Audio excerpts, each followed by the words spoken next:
The London Top Show is sponsored by Khata Book. Business हुआ easy. मैं बाद में दे दूं? देखिए, अब इनका सरमाने का दवा तो कोई है नहीं, लेकिन उधार वापस लाने का फार्मूला है। क्या? कैसे? खाता बुक डाउनलोड करिए, ये उधारी का रिमाइंडर भेजे और उधारी वापस लाए फटाफट। माथुर के पैसे आ गए। खाता बुक, बिजनेस हुआ इजी।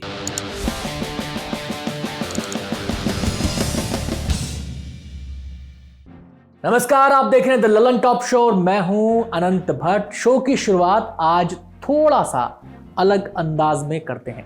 सीधे खबर पर आने की बजाय डॉन फिल्म, याद होगा आपको अमिताभ बच्चन की डॉन फिल्म, उसके एक गाने के बोलों से करते हैं और फिर बताएंगे आपको कि गाने के इन बोलों का हमारी जो मेन खबर है उससे क्या ताल्लुक है। तो पहले गाने के बोल।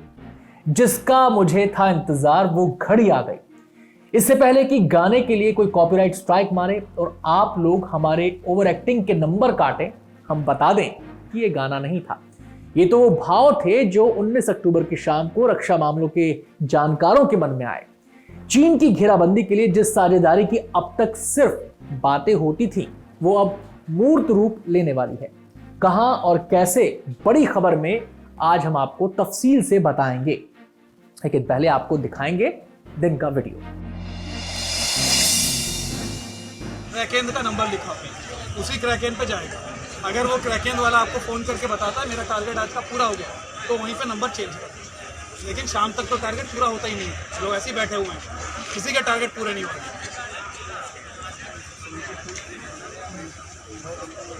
भाई सुनो, ये अगर तुम आफ्ताब को बेचोगे तो 1000-1200 मिलेगा कुंटल का। अगर सरकारी पे बेचोगे बिल्कुल बढ़िया नमी है, 1868 मिलेगा, मेरी गारंटी। अब कहाँ बेचोगे?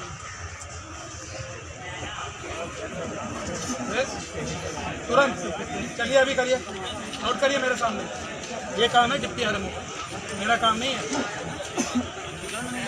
अरे फिर वही बात बोले। अभी क्या बोला मैंने? पंजीकरण नहीं लाया है। आप जब तक ये खरीदेंगे, रखेंगे, एसडीएम को फोन करिए, कराइए पंजीकरण। इसकी गलती है पंजीकरण नहीं हुआ है। वो मेहनत करके बेचारा ट्रॉली करके ले आया, अब तो पंजीकरण नहीं लगाया, जाओ वापस, उसकी गलती है। मैंने क्या कहा? कोई पंजीकरण नहीं, कोई सत्यापन नहीं, कोई टोकन नहीं। वीडियो में जो शख्स आक्रोश में दिख रहे हैं वो उत्तर प्रदेश के पीलीभीत जिले के डीएम पुलकित खरे हैं। 12 अक्टूबर को उन्होंने मंडी में किसानों के बीच जाकर धान खरीद को लेकर विभागीय अधिकारियों को डांटा था। बमुश्किल 5 दिन पहले ये वीडियो वायरल हुआ। हो सकता है आपकी नजरों से गुजरा हो, लेकिन इस वीडियो का दूसरा पहलू भी है, वो भी आपको बताएंगे। खबरों में कहा गया कि किसान धान को क्रय केंद्रों पर ना लाकर आढ़तियों पर बेच रहे हैं। इस पर डीएम ने मंडी आकर किसानों से बात की। किसानों ने बताया कि धान में नमी बताकर धान क्रय केंद्रों पर नहीं खरीदा जा रहा है। इस पर डीएम साहब उखड़ गए। उन्होंने डिप्टी आरएमओ, मंडी सचिव और क्रय केंद्र प्रभारियों को लताड़ लगाई। ये तो हुआ इस कहानी का पहला हिस्सा। वीडियो तो वायरल हो गया, डीएम साहब का नाम बहुतों की गुड बुक में भी दर्ज हो गया, लेकिन स्थिति अभी भी जस की तस है। मंडी के अधिकारी और क्रय केंद्र प्रभारी अभी भी किसानों के साथ वैसा ही बर्ताव कर रहे हैं जिसके लिए उन्हें डांट पड़ी। किसान एक एक हफ्ते से धान लेकर मंडियों में बैठे हैं, लेकिन कोई पूछने वाला नहीं। किसानों ने ट्रॉली के ऊपर चारपाई लगा रखी है और उसी पर सोते हैं। क्रय केंद्रों में जगह नहीं है। आरोप है कि किसानों से पैसा लेकर धान तौला जा रहा है और मंडी सचिव के साथ मिलकर दलाल क्रय केंद्रों पर धान बेच रहे हैं और रात में धान चोरी भी हो रहा है। आप खुद इस किसान की बात सुनिए। इनका नाम महिपाल है। महिपाल, ये रात में ट्रैक्टर ट्राली लिए धानों भरी हुई आप मंडी में खड़े हो, क्या वजह क्या है इसके पीछे? वजह क्या है? कोई सुनवाई नहीं हो रही है। जैसे कि अगर कोई भी, जैसे हमें सरकारी रेट में मूल्य लेना है और वो हमें अगर हम आड़ती को दे रहे हैं तो वो कम दामों में लेने को तैयार है, और हम उनसे कह रहे हैं कि हमें सरकारी रेट में बेचना है, तो उसके लिए क्या हमें टोकन नंबर लेना पड़ता है, और टोकन नंबर लेकर हमारा नंबर लग जा रहा है। कितने दिन हो गए तुम्हें आज? हमें लमसम में हो गए आज 4-5 दिन हो गए यहाँ जी।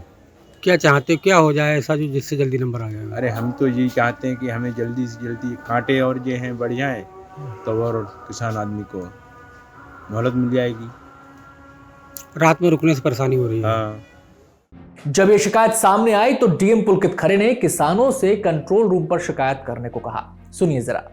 जितने भी हमारे मंडी में सरकारी क्रय केंद्र चल रहे हैं उनको निर्देशित करा गया है कि वो अपने सीमा के अनुसार जितने उनके कांटे हैं, कांटे पे जो तौल का मानक होता है उसके अनुसार जो है धान की क्रय कर रहे हैं। जिन भी किसान भाइयों को परेशानी आ रही है किसी भी तरह की, वो कंट्रोल रूम नंबर पे भी कॉल कर सकते हैं। तत्काल मजिस्ट्रेट्स भी वहाँ पे लगाए गए हैं, जो मजिस्ट्रेट्स ये देख रहे हैं कि हर मंडी पे, जो तीनों मंडियाँ हैं हमारे जनपद की, वहाँ पे नियम के अनुसार और शासन के मानकों के अनुसार क्रय सुनिश्चित की जाए। मंडी में भी अपनी उपज बेचने को लेकर किसानों की परेशानी कम नहीं है। बिचौलियों की भरमार है। किसानों को न्यूनतम समर्थन मूल्य मिलने में दिक्कतें हो रही हैं। हाल ही में 3 कृषि कानूनों पर विवाद हुआ।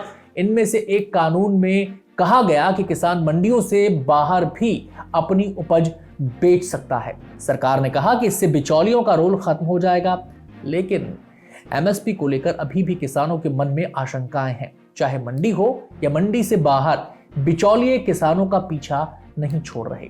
ये वीडियो और खबर इस तथ्य को दर्ज भर करते हैं। और अब बात कर लेते हैं सुर्खियों की। पिछले 24 घंटे में कोरोना संक्रमण के 46,791 नए मामले सामने आए और 587 लोगों की मौत हुई। इन्हें मिला दें तो कुल मामले बढ़कर हो चुके हैं 75,97,064। एक्टिव मामलों की संख्या है 7,48,538 और ठीक हुए मरीजों की संख्या है 67,33,329। कुल मौतें 1,15,000। दूसरी सुर्खी पंजाब से है। 3 कृषि कानूनों को लेकर विरोध की खबरें भले ही कम दिख रही हों, लेकिन विरोध कम नहीं हुआ है। रेल रोको आंदोलन चला रहे किसानों की तस्वीरें आती रहती हैं। पंजाब समेत देश के कई इलाकों में प्रदर्शन अभी भी जारी है। आज 20 अक्टूबर को पंजाब विधानसभा में मुख्यमंत्री कैप्टन अमरिंदर सिंह ने इन कानूनों के खिलाफ प्रस्ताव पेश किया। पंजाब ऐसा करने वाला पहला राज्य बन गया है। इसके अलावा तीनों कृषि कानूनों के खिलाफ 3 बिल भी विधानसभा में पेश किए गए। इन तीनों बिल में न्यूनतम समर्थन मूल्य यानी एमएसपी को अनिवार्य बनाया गया है। कैप्टन अमरिंदर की तरफ से पेश किए गए प्रस्ताव में यह कहा गया है कि अगर किसान को एमएसपी से नीचे फसल बेचने पर मजबूर किया जाता है तो ऐसा करने वाले को कम से कम 3 साल की जेल हो सकती है। साथ ही अगर किसी कंपनी या व्यक्ति की तरफ से किसानों पर जमीन और फसल को लेकर दबाव बनाया जाता है तो जुर्माना और जेल की बात कही गई है। पंजाब के मुख्यमंत्री ने रेलवे ट्रैक पर बैठे किसानों से अपील की है कि वो अब धरना खत्म कर दें और काम पर लौटें। उन्होंने कहा कि इन कानूनों के खिलाफ हम कानूनी लड़ाई लड़ेंगे। अगली सुर्खी मध्य प्रदेश से है, जहां उपचुनाव की भागदौड़ में पूर्व मुख्यमंत्री कमलनाथ का एक आपत्तिजनक शब्द चर्चा में है, जो उन्होंने बीजेपी उम्मीदवार इमरती देवी के लिए इस्तेमाल किया। आज राहुल गांधी भी कमलनाथ के इस बयान से नाखुश दिखे। उन्होंने कहा कि वो कोई भी हो, मैं ऐसी भाषा का समर्थन नहीं करता हूं। सुनिए राहुल गांधी की बात। Kamalnath ji is from my party, but I don't like personally the type of language that Kamalnath uses, and I don't appreciate it. I think it's unfortunate. But as a general statement, I think that our treatment of women in this country, at all levels, has a lot to be improved. There's a lot to be improved, whether it is in the law and order, whether it is in just basic respect, whether it is in how much space they are accorded in business, in government, in other areas. I think our women are our pride. I think they should be protected, and I don't appreciate this type of language, regardless of who's it. राष्ट्रीय महिला आयोग की chairperson Rekha Sharma ने कहा है कि अपने बयान पर माफी मांगने के बजाय कमलनाथ फालतू की सफाई दे रहे हैं। उधर मध्य प्रदेश के मुख्यमंत्री शिवराज सिंह चौहान ने कहा कि इस बारे में मैंने सोनिया गांधी जी को पत्र लिखा था, पर उसका उत्तर मुझे नहीं मिला। चौथी सुर्खी भी मध्य प्रदेश से ही है। रीवा जिले के मनगवा थाना क्षेत्र में 20 साल की एक लड़की ने आरोप लगाया है कि 10 दिनों तक लॉकअप में 5 पुलिसकर्मियों ने उसका रेप किया। टाइम्स ऑफ इंडिया की रिपोर्ट के मुताबिक घटना मई महीने की है, लेकिन अब सामने आई है। हत्या के एक मामले में महिला आरोपी है और जेल में बंद है। उसने एडिशनल डिस्ट्रिक्ट जज के सामने ये सनसनीखेज आरोप तब लगाए जब वकीलों की एक टीम 10 अक्टूबर को जेल का दौरा करने गई थी। डिस्ट्रिक्ट जज ने न्यायिक जांच के आदेश दिए और रीवा के एसपी राकेश सिंह को कार्रवाई करने के लिए कहा। हालांकि एसपी का कहना है कि अभी उन्हें पत्र नहीं मिला है।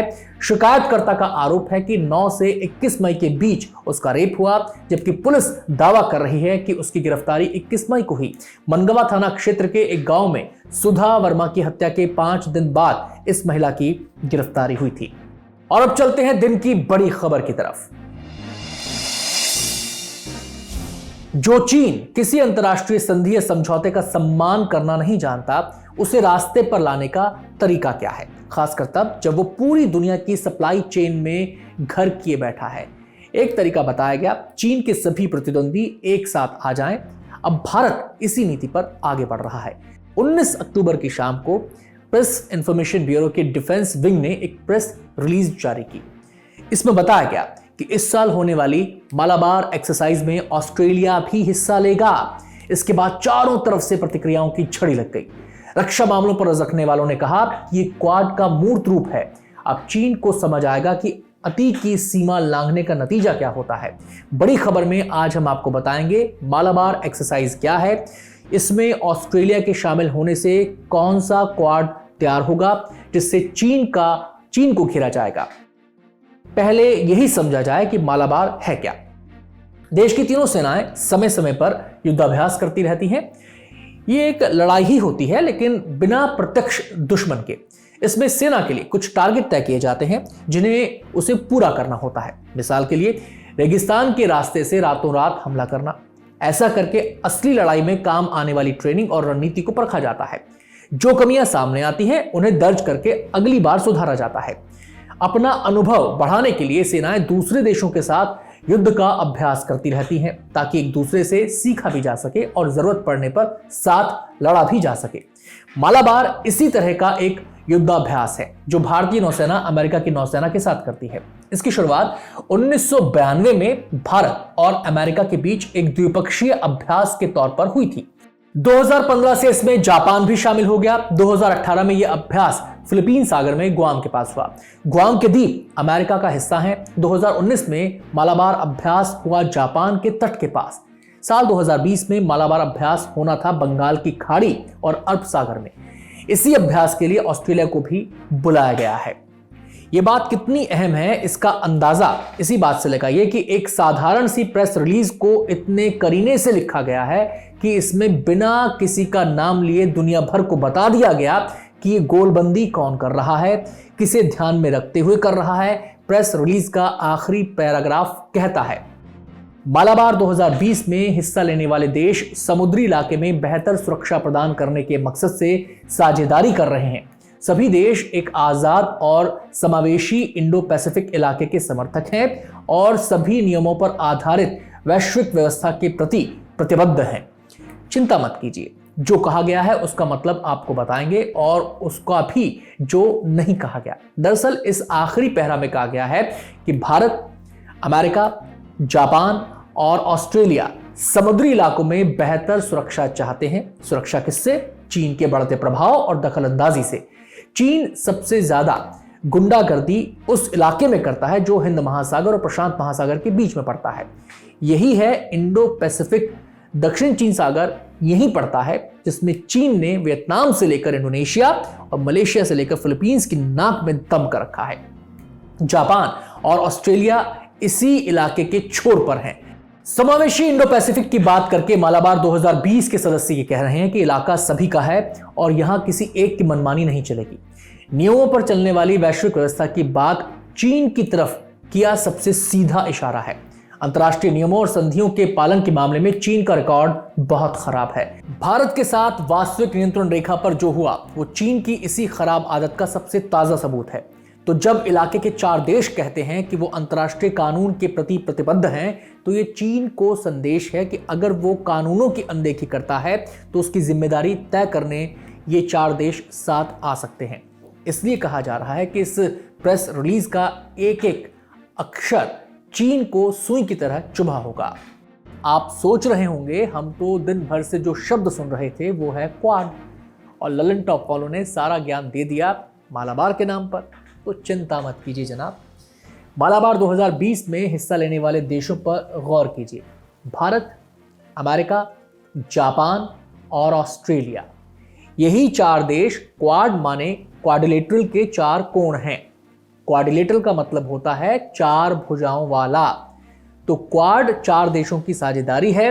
इसकी कल्पना 2007 में जापान के प्रधानमंत्री शिंजो आबे ने की थी, लेकिन चीन के दबाव के चलते क्वाड पर ढंग से काम करीब 1 दशक तक नहीं हो पाया।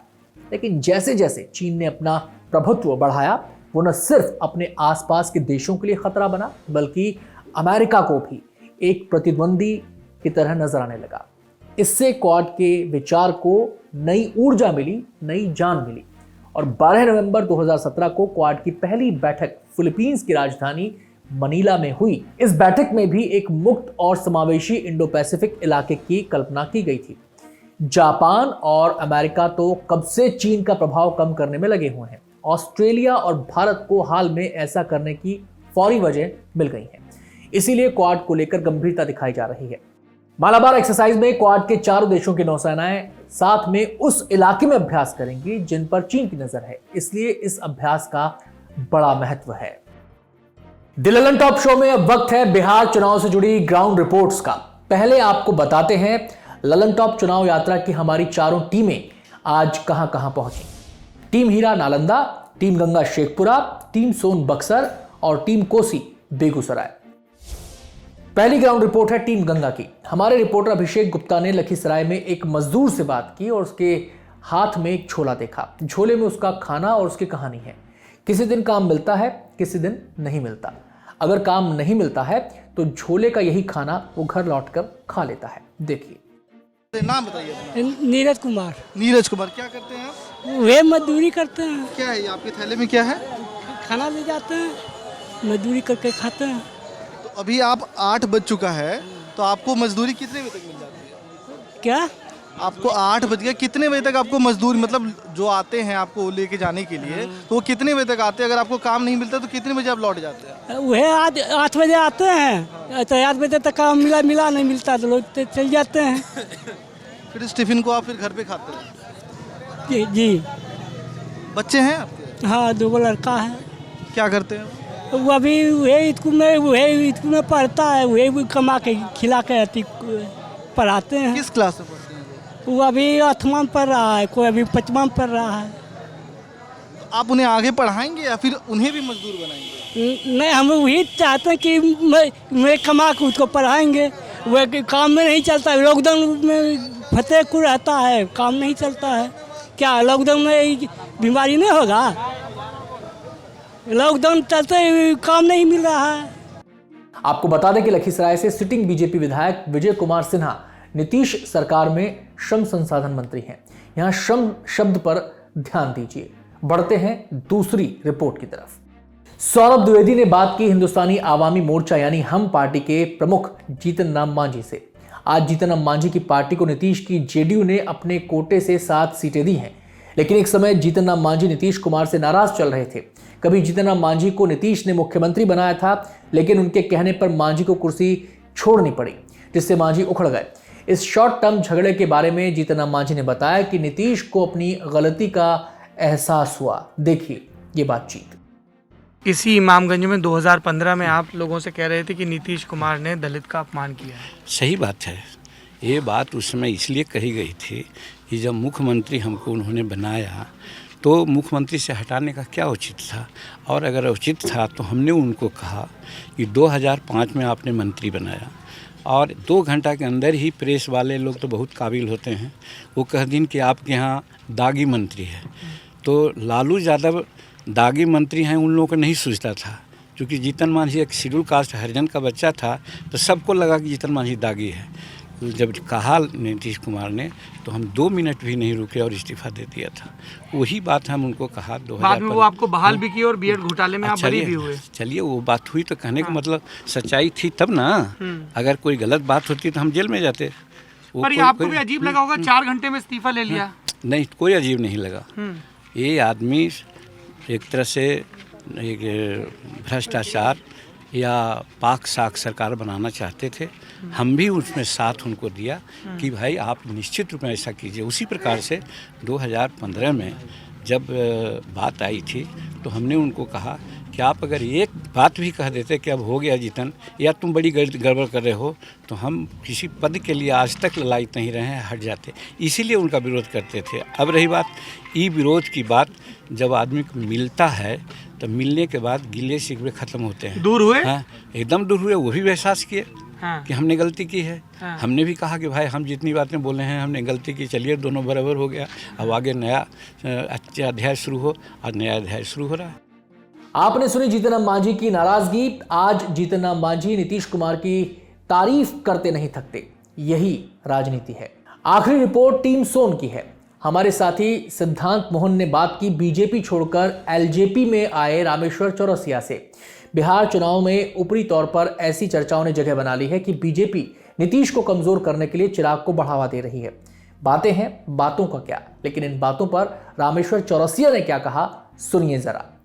ये ऐसा क्यों कहा जा रहा है कि भाजपा ने मतलब अंदर खाने की बहसों को ध्यान में रखें, नुक्कड़ की बहसों को ध्यान में रखें? तो ऐसा क्यों कहा जा रहा है कि बीजेपी ने एलजेपी को इसलिए अपर हैंड दिया हुआ है कि जदयू के वोट काटे जा सकें?